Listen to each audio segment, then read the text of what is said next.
I think she is. You have somebody, right? Yeah, we do. Monica, tell us what to do. Where is she? Monica, are we? Tell everyone where to stand. Tell us where to stand.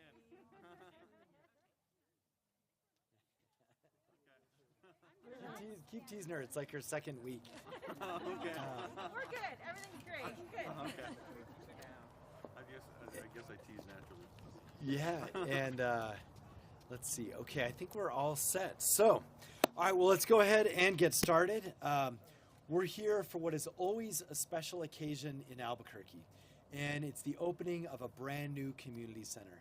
This is something that, you know, in any neighborhood over time always wishes they had an awesome community center.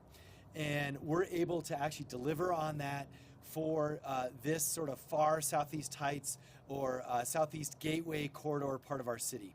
So for those sort of tuning in online, we're way up kind of near Four Hills, but at Central and Tramway on the southeast side, kind of behind the grocery stores. And this property was, you know, once it was a turnaround for buses, and we're still going to have bus service up here, obviously. But there's also an amazing park back here called Singing Arrow Park.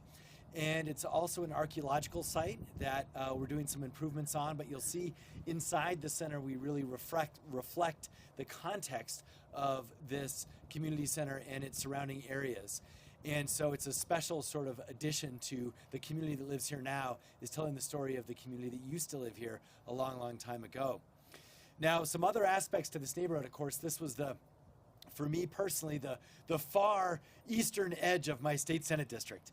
And so I remember when I was a state senator representing this area, in fact, we were talking about, I almost got that house right there. And so was outbid on it. But anyway, it's a great area of town, and it's an area that a lot of folks don't know about, but it's an area that also has a confluence of communities that makes Albuquerque what it is. We obviously have the Four Hills community up the hill, but we also have our refugee village, or the refugee community, which is located in all of these apartments. This is the second highest density area in the city of Albuquerque. Most people don't know that. It's right up here in the Singing Arrow neighborhood. And so when you put those two things together, there's tremendous need for a community center. A community center that can do things like programming for folks from all walks of life, but also provide after-school programs for kids. There are a lot of kids up here who need access to after-school programs and summer programs. And we also know that there's a demand for early childhood programs. And as a quick, refresher of history, Lawrence Rael, our COO, was here. He was telling me, people say, well, there's a community center right on the other side of the park. Well, number one, if you've been there, it's really a series of 3 portables that were connected back in the day when Lawrence started. And it was for the same reason. The community was screaming, we've got to have community space. And so we kind of triaged it. Basically, 20 years ago, we cobbled that together, and we haven't really done what we, if we had money back then, we would have done, which is build a proper community center. And the good news is we're going to use that center for early childhood. So now the community has what it needs, both a community center and an early childhood center, and an amazing park in between. So hopefully this is also going to lift up this area. We know, look, of course there's areas, issues around vagrancy, around down and outs and crime and transients in this area. That has always been the case, by the way, for decades, but it is on the rise now. But we've seen that when you build places that people come to, the community also gets safer. And a community center is a great example of that. And so this investment is in total about $5.6 million. It's 15,000 square feet. And it's also really a reflection of a commitment to both building what a neighborhood needs in terms of established communities, but also with an eye towards equity. People say, well, there might be a multi-gen center, a mile west of here. Well, there is enough people and enough demand in this area that we need both, and so we're actually doing that. And that's really a reflection of our commitment to matching supply and demand, and also a reflection of our commitment to equity in terms of neighborhoods. So let me do a couple things. We're going to introduce some folks involved in this project, but my introduction to this individual I've been waiting to do for a long time. So, former Councilor Don Harris, we haven't called him that in a long time, or ever really in person. he obviously termed out just about a month and a half ago, and this center would not have happened without Don. He had lined everything up basically right when I came in, and he'd had it lined up for years. And I said, you know what, if you have the ducks in a row and you have the funding, we're just going to build it. We're going to stop the debate, and we're going to just really honor what you did, which is line up all the funding and all the commitments and so forth. And so, and we're just going to press go. And that's what we did. And so now we have this center. And also just in time for kind of, as the weather gets warmer and our summer programs start, and hopefully COVID on the wane, our community centers are heavily used in non-COVID times. And so we're excited about all the use this is going to get. So let me introduce the champion for this project throughout his career. And this opening is really a credit to his commitment to the city of Albuquerque and his district. Former councilor Don Harris. Well, thank you, Mayor, and I'm just going to sort of speak off the cuff because I know a lot of the history of this. And I think what I want to talk about is just to let people know just how difficult things like this are to get done and how long it takes. And how one idea, and it wasn't my idea, can really just change a whole part of the city. And the idea was a gentleman, and I forgot his name, Isaac was with me at the time. It was a consultant from Denver who came in, was doing consultant work on redevelopment of East Central. And he looked at a map and he said, a community center needs to go right there. Here's why. You have the archaeological site, and this would be a place to kind of open up that archaeological site and bring the public to it and bring public awareness to it. You have the arroyo, which you're trying to make into a public open space, but you have no way to get to it. So you need like a gateway to the arroyo for the public open space. And also you have this area right near East Central where you could actually create a sense of place. A sense of place where you actually bring together some of the high density, some of the urban poor, which we have with some of the very high income people all around here, and make this sort of a hub near East Central that creates a sense of place. And that is ultimately what we've done. But it was a lot of an effort along the way, both raising the money. R.J. Berry initially was skeptical. His Department of Municipal Development director looked at this, and I think the Parks director, they said, there's no need for this. So then we had to commission a study, a needs analysis, and the needs analysis said, yeah, it belongs here.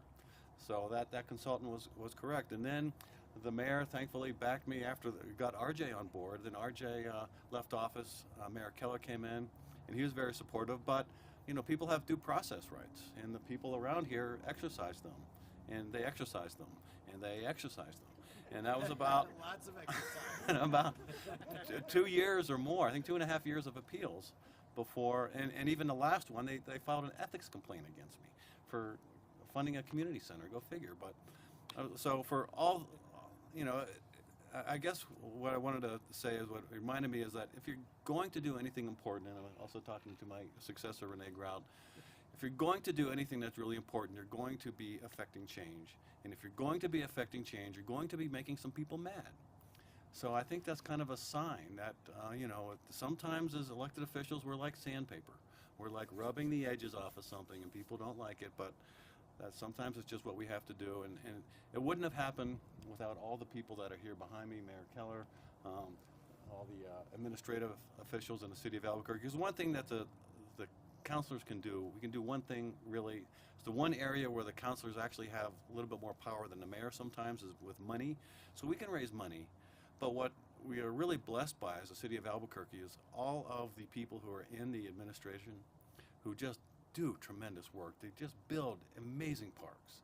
They just build amazing community centers. And they're unheralded because, you know, gosh knows, I couldn't have thought of this. All I could do is, you know, raise the money to make it happen. And one more thing I'd like to visit about the after-school programs. One thing that I learned, even after I wanted to build this, is talk about inequity. For some reason, Albuquerque Public Schools, the real high-density part of this neighborhood gets bused to Janet Kahn Elementary School. That's about 5 miles away. It used to be Eubank Elementary School. I think it's Eubank and Manal, or Eubank and Indian School, I think. And anyway, so the people who live here, these children, these are people who rely on public transportation. These are people who have 2 jobs and and you know, and they move around a lot. They just don't have the resources to go to school and to go to after-school programs and to go to their parent-teacher conferences. I mean, this is really something that these kids, they had to get to school, they had to come home. They didn't have before and after-school programs at their schools because they had to rely on their school buses. So this is just something that really creates another benefit for the children of the city of Albuquerque right here, and that's and I'm just very proud of that we were able to all work together to make that happen. So in any event, I was a little bit long-winded. Sorry about that, Mayor, and I'll give it back to you. You earned it. That's Okay. great. Thank you. Thank you. Well, Counselor, what a great message. And, you know, there was a quote, I don't know, it was someone famous, but it said that, you know, elected officials, their real job is to disappoint their friends at an acceptable rate. And so I feel like that's fitting for some of your stories about the neighborhood. Now, incoming, of course, counselor, our current new counselor, Counselor Grout, is also here with us. And we're very glad she's here with us to celebrate this. And a wonderful baton pass in this East Central Gateway community between Don and Counselor Grout. Counselor, come on up. Thank you. Mayor Keller, Counselor. When I walk through this wonderful new facility, I am struck by how well it was planned to bring together the past, the present, and the future. The distant past is highlighted with the permanent display of artifacts from the archaeological dig just to our south. And I'm working with the Arts Board and the city's public arts program to bring even more art to this community center and to the entire district. It also brings to mind my own past. My husband Jim and I used to bring our children to the old Singing Arrow Community Center to sign them up for Zia Little League every spring. I've lived in Fort Hills for almost 45 years now, and we've seen a lot of changes in our area.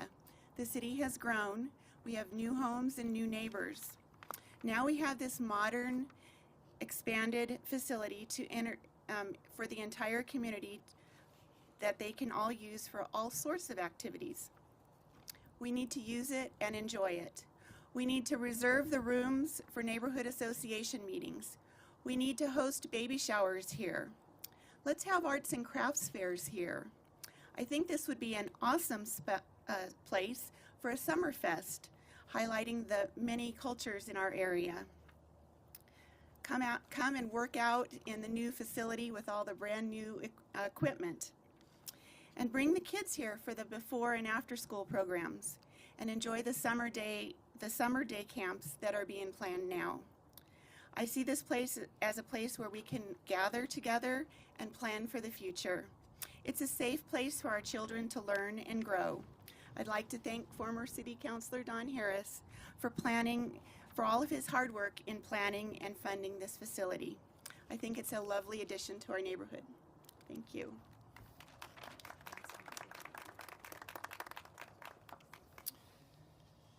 Okay, we're going to hear from some of the folks who actually run and build these facilities, and also we're grateful to be joined by one of the president of our Fort Hills Village. And so, but before I do that, I just want to acknowledge we've got our Parks Director Dave Simon here, who loves this architectural site and the open space, and our CAO Sarita Nyers here, and our COO Lawrence Rail, and a host of other folks. But I also just want to thank them for all the work in making this happen. And of course, Pat Montoya, the guy who builds everything. Another name on the plaque for Pat. All right. But with that, the Director du jour of today, Family and Community Services, Carol Pierce. Thank you, Mayor, and thank you, counselors, so much. This is a very exciting day. I'd like to just start by thanking our community recreation education team. We've got Natasha Baca, as well as Kristen Chavez-Smith, our division manager, and our cluster managers, Cassandra and Sarah. And these are the folks that have a vision for the neighborhood and how we're really going to hear the voice of our neighbors to really have that come to life in our new programs. So the center is open. It's been open since mid-December.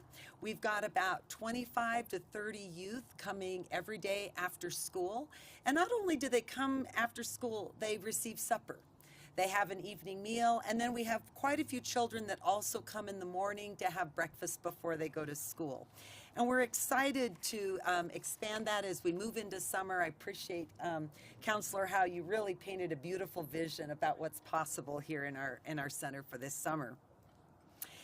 So historically, we have our very much smaller community center where adults really didn't go there for programming. There wasn't space. And so now this is an opportunity to really learn from our neighborhoods about what kinds of classes would they like, what kinds of activities. I really appreciate what the team has done. We've got a survey online. We're asking all the neighbors to weigh in to find out, would you like to have arts? Would you like to have speakers? What kinds of programs would you like? We also have a bulletin board in there, whereas people are already coming in to use the beautiful exercise facilities where they can post a note and say, my dream is to see X, Y, or Z. So we love the interaction and welcome the interaction with our neighbors. I do want to say that what's really important is with our Child Development Center, it will remain intact, and not only will it remain, it will expand. So currently we have early Head Start operating services over there, as well as pre-K for children 3 to 5 years old. We've got 20 children in that program. But our dream is to expand to early pre-K and expand that pre-K program because, as we talked about, this is a rich and vital neighborhood with lots of young families, and we really want to provide those services there.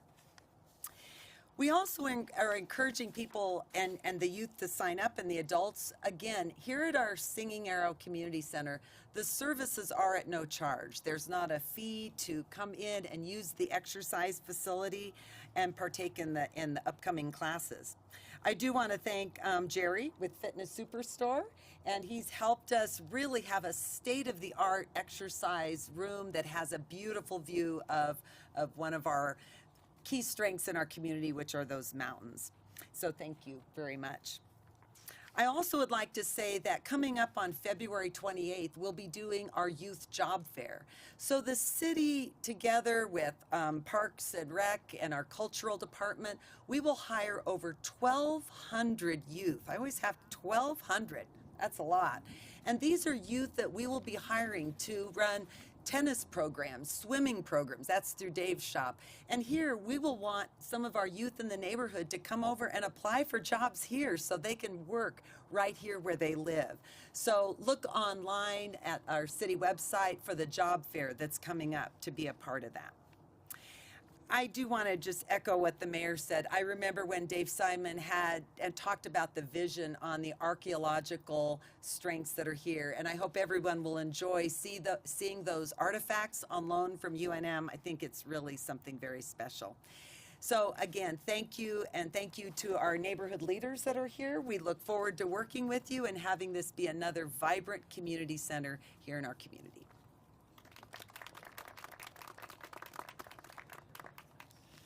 All right, and we want to hear from one of our community leaders here up in this part of town. And so next up we have Andrew Libman. He's the president of the Four Hills Village Association. Andrew, Thank you, Mayor, and thank you, everyone, for your work. It's a beautiful new center. I do think it's going to change a lot in this area. I'm really happy to see it finished. And we hope that the programming and folks from not only Four Hills, but all the other neighborhoods around the area will take advantage of the center.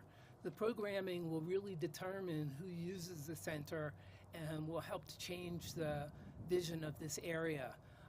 I also want to pick up on what former Councilor Harris said. I can relate to that very well. I was the executive director of the Jewish Federation when the Jewish Community Center was built. Most of you know the Jewish Community Center was also a very controversial project at the time, but now it's widely recognized by the city and it's very well used in the area. So I think the same thing is going to happen here. I think once it's underway and the programming starts, I think it will bring people from all over the area, and it's a great addition, and I'm happy to support it. Thank you.